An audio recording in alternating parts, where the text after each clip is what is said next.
Hello friends, आपका स्वागत है मेरे YouTube channel N for success पर। हम लोग प्राचीन भारत का इतिहास में मौर्य साम्राज्य कर रहे हैं। आज हम लोग प्रश्न संख्या 76 से 100 तक करेंगे व्याख्या के साथ। उसके बाद एक और वीडियो के बाद जो है मौर्य साम्राज्य समाप्त हो जाएगा। ये प्रश्न जो है परीक्षा में कभी ना कभी पूछे गए हैं और कभी ना कभी पूछे भी जा सकते हैं, तो ये प्रश्न तो हमें याद ही होने चाहिए और इसकी व्याख्या से जो है हम उसके कॉन्सेप्ट को भी समझते हैं। तो चलिए शुरू करते हैं आज का वीडियो। प्रश्न नंबर 76, अशोक के जो प्रमुख शिलालेख संगम राज्य के विषय में हमें बताते हैं उनमें सम्मिलित है। ऑप्शन नंबर ए 1 और 10 शिलालेख, ऑप्शन नंबर बी 1 और 11 शिलालेख, ऑप्शन नंबर सी 2 और 13 शिलालेख, ऑप्शन नंबर डी 2 और 14 शिलालेख। इसका सही उत्तर होगा ऑप्शन नंबर सी दूसरा और 13वां शिलालेख। अशोक के दूसरे और 13वें शिलालेख से जो है संगम राज्य के विषय में हमें पता चलता है। चलिए इसे व्याख्या देखते हैं। अशोक के दूसरे एवं 13वें शिलालेख में संगम राज्यों चोल, पांड्य, सत्यपुत्र एवं केरलपुत्र सहित ताम्रपर्णी श्रीलंका की सूचना मिलती है। प्रश्न नंबर 77, निम्नलिखित में से किस दक्षिणी राज्य का उल्लेख अशोक के अभिलेखों में नहीं है? Option number A Chola, option number B Pandya, option number C Satyaputra, option number D Satavahana. तो इसका सही उत्तर होगा option number D Satavahana. Satavahana राज्य का उल्लेख अशोक के अभिलेखों में नहीं है। प्रश्न नंबर 78, टालेमी फिलाडेल्फस जिसके साथ अशोक के राजनय संबंध थे कहाँ का शासक था? Option number A Cyrene, option number B मिस्र, ऑप्शन नंबर सी मकदूनिया, ऑप्शन नंबर डी सीरिया। इसका सही उत्तर होगा ऑप्शन नंबर बी मिस्र। टालेमी फिलाडेल्फस जिसके साथ अशोक के राजनय संबंध थे वो मिस्र का शासक था।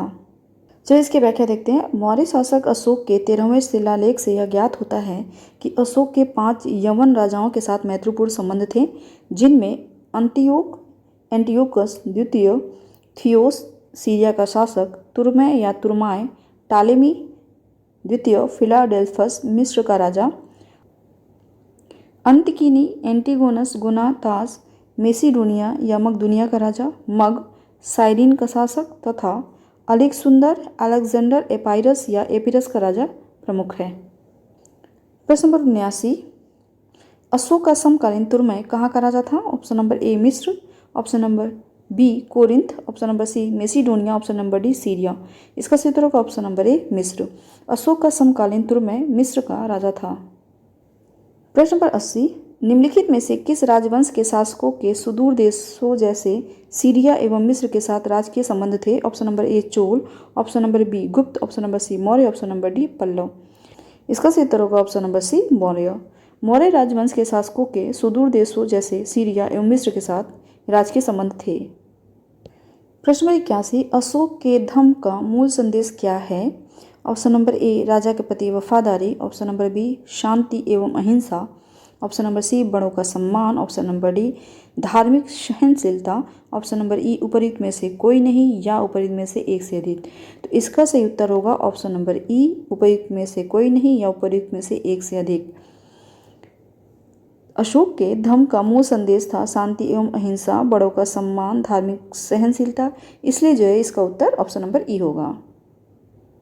जिसकी व्याख्या देखते हैं। अशोक धर्म एक नैतिक संहिता थी। अशोक अपने दूसरे और 7वें शिलालेख के माध्यम से संदेश देता है, अपा सिन्वे बहुक याने दया दाने सचे सोचिए मादे साध्वे चौ, अर्थात कम पाप करना, कल्याण करना, दया दान करना, सत्य बोलना, पवित्रता से रहना, स्वभाव में मधुरता तथा साधुता बनाए रखना।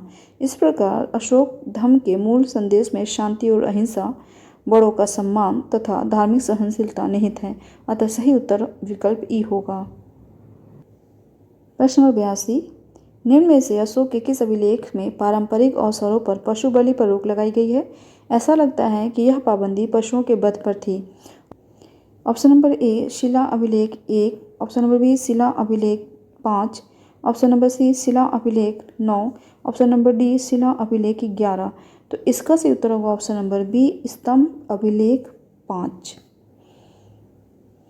अशोक के स्तंभ अभिलेख 5 में पारंपरिक अवसरों पर पशु बलि पर रोक लगाई गई है। ऐसा लगता है कि यह पाबंदी पशुओं के वध पर थी। चलिए इसकी व्याख्या देखते हैं। अशोक के प्रथम शिलालेख में पशु बलि निषेध के संदर्भ में लेख इस प्रकार है। यहाँ कोई जीव मारकर बलि न दिया जाए और न ही कोई उत्सव किया जाए। पहले प्रियदर्शी राजा की पाकशाला में प्रतिदिन सैकड़ों जीव मांस के लिए मारे जाते थे, लेकिन अब इस अभिलेख के लिखे जाने तक सिर्फ 3 पशु प्रतिदिन मारे जाते हैं, 2 मोर एवं 1 मृग। इसमें भी मृग हमेशा नहीं मारा जाता। ये तीनों भी भविष्य में नहीं मारे जाएंगे। 5वें स्तंभ लेख के अनुसार अशोक द्वारा राज्याभिषेक के 26वें वर्ष बाद निम्नलिखित जीवों का वध निषिद्ध किया। तोते, मैना, अरुणा, जंगली बतख, नंदीमुख चमगादड़, रानी चींटियाँ, मछली, कछुआ, शाही, गिलहरी, हिरण, बैल, श्वेत कबूतर, घरेलू कबूतर और ऐसे चौपाए जो खाए न जाते हों और अन्य किसी काम न आते हों। प्रत्येक पक्ष के 8वें, 14वें और 15वें दिन, तिथि और पुनर्वसु के दिन, तीनों ऋतुओं की पूर्णिमा को तथा दूसरे त्योहारों पर बैलों, बकरों, सुअरों तथा अन्य जानवरों की बधिया न किया जाए। तिथि, पुनर्वसु और ऋतुओं की पूर्णिमा को प्रत्येक ऋतु की पूर्णिमा वाले पक्ष में घोड़ों और बैलों को न दागा जाए। अतः स्पष्ट है कि इसका अभिष्ट उत्तर विकल्प भी होगा। प्रश्न नंबर 83, निम्नलिखित प्राचीन भारतीय अभिलेखों में से कौन सा एक खाद्यान्न को देश में संकट काल में उपयोग हेतु सुरक्षित रखने के बारे में प्राचीनतम शाही आदेश है? ऑप्शन नंबर ए सोहगौरा ताम्रपत्र, ऑप्शन नंबर बी अशोक का रुम्मिन्द स्तंभ लेख, ऑप्शन नंबर सी प्रयाग प्रशस्ति, ऑप्शन नंबर डी चंद्र का मेहरौली स्तंभ शिलालेख। इसका सही उत्तर होगा ऑप्शन नंबर ए सोहगौरा ताम्रपत्र। जिसकी व्याख्या देखते हैं। गोरखपुर जिले से प्राप्त सोहगौरा ताम्रपत्र अभिलेख और बोगरा जिले बांग्लादेश से प्राप्त महास्थान अभिलेख की रचना अशोक कालीन प्राकृत भाषा में हुई है और उन्हें ईसा पूर्व 3री सदी की ब्राह्मी लिपि में लिखा गया। यह अभिलेख अकाल के समय किए जाने वाले राहत कार्यों के संबंध में है। इस अकाल की पुष्टि जैन स्रोतों से होती है। प्रश्न नंबर 84, कथन ए अशोक ने कलिंग को मौर्य साम्राज्य में जोड़ लिया था। कारण आर कलिंग दक्षिण भारत को जाने वाले स्थलीय एवं समुद्री मार्गों को नियंत्रित करता था। सही उत्तर का चुनाव नीचे दिए गए कूट किसके प्रयोग से करें। अशोक ने कलिंग को मौर्य साम्राज्य में जोड़ लिया था। कलिंग युद्ध हुआ था, ये तो सही है, ठीक है। कलिंग दक्षिण भारत को जाने वाले स्थलीय एवं समुद्री मार्गों को नियंत्रित करता था, ये भी सही है।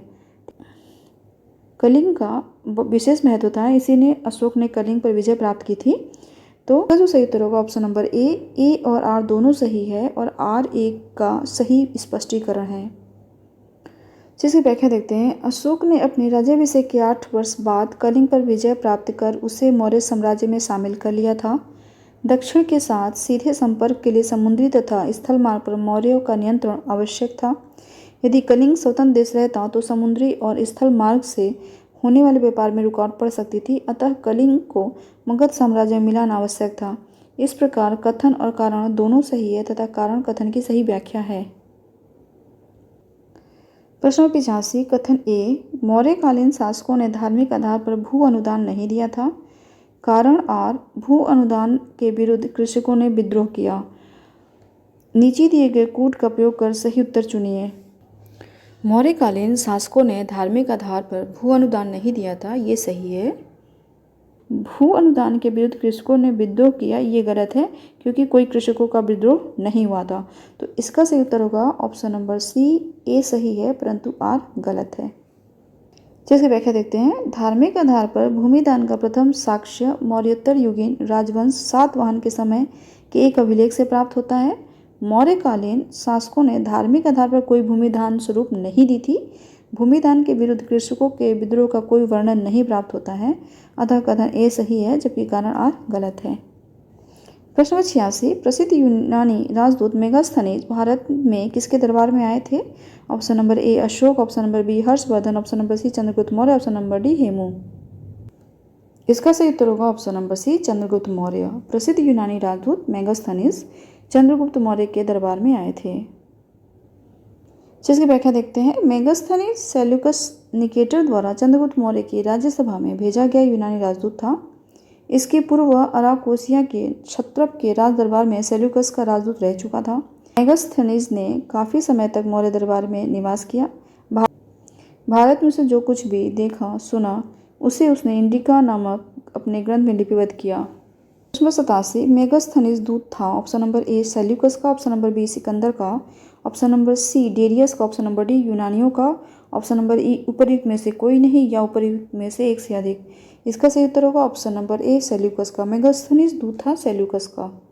प्रश्न नंबर 88, किसके शासनकाल में मेगास्थनीज भारत आया। Option number A Ashok, option number B Harshvardhan, option number C Chandragupta Maurya, option number D Kumaragupta. इसका सही उत्तर होगा option number C Chandragupta Maurya. Chandragupta Maurya के शासनकाल में मेगास्थनीज भारत आया। प्रश्न नंबर 89, मौर्य समाज का 7 वर्गों में विभाजन का विशेष रूप से उल्लेख किया गया है। ऑप्शन नंबर ए कौटिल्य के अर्थशास्त्र में, ऑप्शन नंबर बी अशोक के शिलालेखों में, ऑप्शन नंबर सी पुराणों में, ऑप्शन नंबर डी मेगास्थनीज की पुस्तक इंडिका में, ऑप्शन नंबर ई उपयुक्त में से कोई नहीं या उपयुक्त में से एक से अधिक। इसका सही उत्तर होगा ऑप्शन नंबर डी मेगास्थनीज की पुस्तक इंडिका में। मौर्य समाज का 7 वर्गों में विभाजन का विशेष रूप से उल्लेख किया गया है मेगास्थनीज की पुस्तक इंडिका में। जिसकी व्याख्या देखते हैं। मेगास्थनीज ने अपनी पुस्तक इंडिका में भारतीय समाज को 7 श्रेणियों में विभाजित किया है। 1 दार्शनिक, 2 कृषक, 3 पशुपालक, 4 कारीगर, 5 योद्धा, 6 निरीक्षक, 7 सभासद। मेगास्थनीज भारतीय समाज में दास प्रथा के प्रचलित होने का उल्लेख नहीं करता है। मौर्य काल में कोई भी व्यक्ति न तो अपनी जाति से बाहर विवाह कर सकता था और न ही उससे भिन्न पेशा ही अपना सकता था। प्रश्न नंबर 90, मेगास्थनीज ने भारतीय समाज को कितनी श्रेणी में विभाजित किया। Option number A 4, option number B 5, option number C 6, option number D 7। इसका सही उत्तर होगा ऑप्शन नंबर डी 7। मेगास्थनीज ने भारतीय समाज को 7 श्रेणी में विभाजित किया। प्रश्न नंबर 91, निम्नलिखित में से किस स्रोत में उल्लिखित है कि प्राचीन भारत में दास्तान नहीं थी। Option number A Arthashastra, option number B मुद्रा राक्षस, ऑप्शन नंबर सी मेगास्थनीज की इंडिका, ऑप्शन नंबर डी वायु पुराण। तो इसका सही उत्तर होगा ऑप्शन नंबर सी मेगास्थनीज की इंडिका। मेगास्थनीज की इंडिका में ये कहीं भी वर्णन नहीं है कि भारत में दास्तां थी। प्रश्न नंबर 92, मौर्य समाज का विभाजन 7 वर्गों में विशेष तौर पर उल्लिखित है। ऑप्शन नंबर ए कौटिल्य के अर्थशास्त्र में, ऑप्शन नंबर बी अशोक के शिलालेख में, ऑप्शन नंबर सी पुराणों में, ऑप्शन नंबर डी मेगास्थनीज की इंडिका में। इसका सही उत्तर होगा ऑप्शन नंबर डी मेगास्थनीज की इंडिका में। प्रश्न नंबर 93, मौर्य काल में टैक्स को छुपाने चोरी के लिए इनमें से क्या दंड दिया जाता था। ऑप्शन नंबर ए मृत्युदंड, ऑप्शन नंबर बी सामानों की कुर्की जब्ती, ऑप्शन नंबर सी कारावास, ऑप्शन नंबर डी उपयुक्त में से कोई नहीं। इसका सही उत्तर होगा ऑप्शन नंबर ए मृत्युदंड। मौर्य काल में टैक्स को छुपाने के लिए मृत्युदंड दिया जाता था। जैसी व्याख्या देखते हैं। मेगास्थनीज की पुस्तक इंडिका में पाटलिपुत्र के नगर प्रशासन का वर्णन मिलता है। इसके अनुसार पाटलिपुत्र नगर का प्रशासन 30 सदस्यों की विभिन्न समितियों द्वारा होता था। इसकी कुल 6 समितियां होती थी तथा प्रत्येक समिति में 5 सदस्य होते थे। छठी समिति का कार्य बिक्री कर वसूल करना था। विक्रय कर मूल्य का 10वें भाग के रूप में वसूल किया जाता था। करों की चोरी करने वाले को मृत्युदंड दिया जाता था। अतः विकल्प ए सही उत्तर है। प्रश्न नंबर 94, वह स्रोत जिसमें पाटलिपुत्र के प्रशासन का वर्णन उपलब्ध है। Option number A Divyavadana, option number B Arthashastra, option number C Indica, option number D Ashoka शिलालेख। इसका सही उत्तर होगा option number C Indica. Indica में पाटलिपुत्र के प्रशासन का वर्णन उपलब्ध है। प्रश्न 95, निम्नलिखित में से कौन स्रोत मौर्यों के नगर प्रशासन का विस्तृत विवरण प्रस्तुत करता है। ऑप्शन नंबर ए कौटिल्य का अर्थशास्त्र, ऑप्शन नंबर बी मेगास्थनीज की Indica, option number C Vishakhadatta का मुद्रा राक्षस, ऑप्शन नंबर डी अशोक का अभिलेख। इसका सही उत्तर होगा ऑप्शन नंबर बी मेगास्थनीज की इंडिका। मौर्यों के नगर प्रशासन का विस्तृत विवरण प्रस्तुत करता है मेगास्थनीज की इंडिका। प्रश्न नंबर 96, मेगास्थनीज की पुस्तक का नाम क्या है। Option number A Arthashastra, option number B Rigveda, option number C Purana, option number D Indica. इसका सही उत्तर होगा option number D Indica. Megasthenes की पुस्तक का नाम इंडिका है।